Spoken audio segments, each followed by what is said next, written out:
but I put my head down and I learned.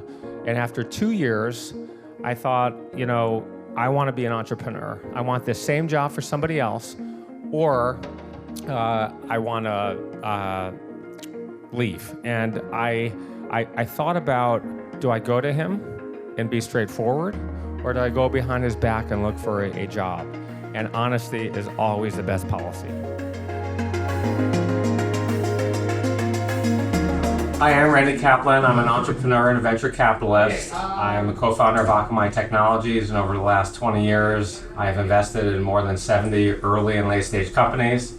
To become an entrepreneur, please enroll at Draper University.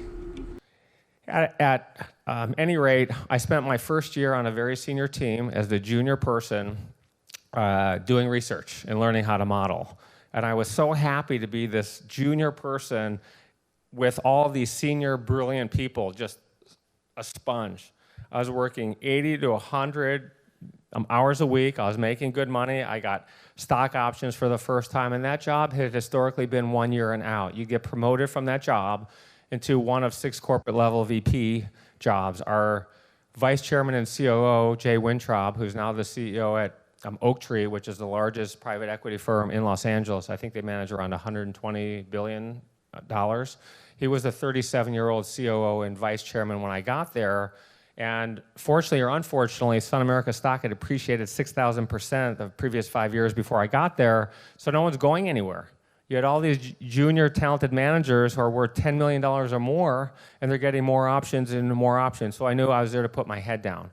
After my first year, I told Eli I needed more to do, and he said, be patient, you're my first round draft pick. And I'm not a patient guy, but I put my head down and I learned. And after 2 years, I thought, I want to be an entrepreneur. I want the same job for somebody else, or I want to leave. And I thought about, do I go to him and be straightforward, or do I go behind his back and look for a job? And honesty is always the best policy. I went to him. I was afraid I was going to get fired. I was afraid he's going to say, you're ungrateful. I took a chance on you, but he was gracious, and he said, I appreciate you coming to me. And he said, you're making a mistake, but if you're going to leave, let me know if I can help you get meetings, even though I know you probably won't need it.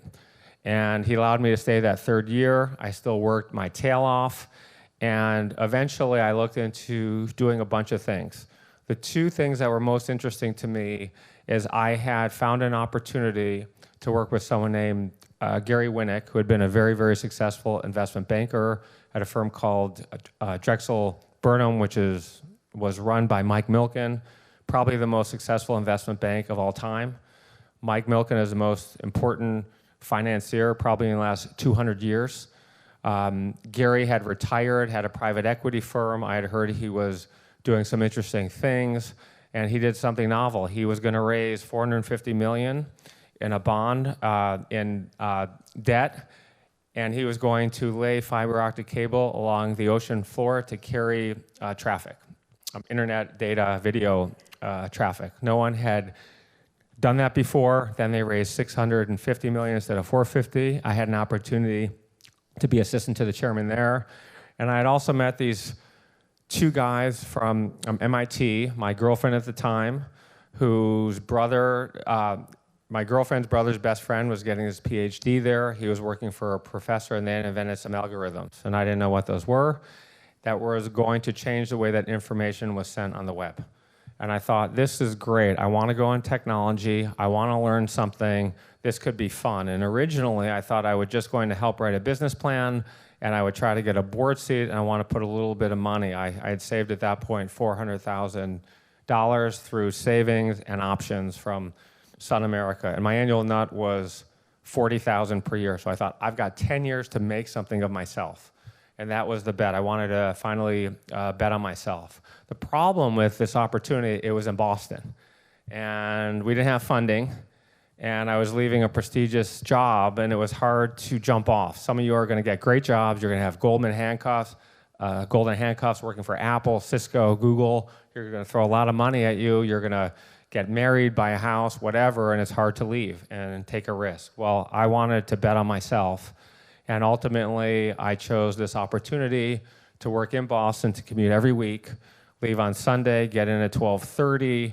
get to my hotel at 1:15 if things went on time, work till midnight every night, work 12, 15-hour days while I was there, and then to fly home on Thursday night to ballroom dancing lessons. Didn't know how to dance, still don't know how to dance. And I was home on Friday, and I'd have to leave again on Sunday. And I did this with no salary, no CEO, did not know who was going to be leading the team. And I did this for a while. We finally got funding, and I did something also interesting that I have never seen someone else do. We, as founders, got founder shares, and not being a wealthy, successful person, in addition to what I got as a founder, I invested $100,000 of the $400,000 that I've saved. I was an investor. That was my first investment in a tech company. And I thought, I really believe in what we're doing. I believe in what I am going to be able to contribute, and especially what my partners were going to be able to contribute. They were absolutely brilliant people. And what we were doing was very, very novel. They didn't have any experience in business, and I had a little bit working for Eli, but I had never run anything, and it was really, we really needed to get VC funding and hire a CEO who was very, very good. The one condition that I had in taking this job, which I had turned down many times, was that I wouldn't have to move. I liked LA, my fiance was from there, I wanted to make that my home. I grew up in Detroit, I didn't like the climate, and I knew no one in Boston.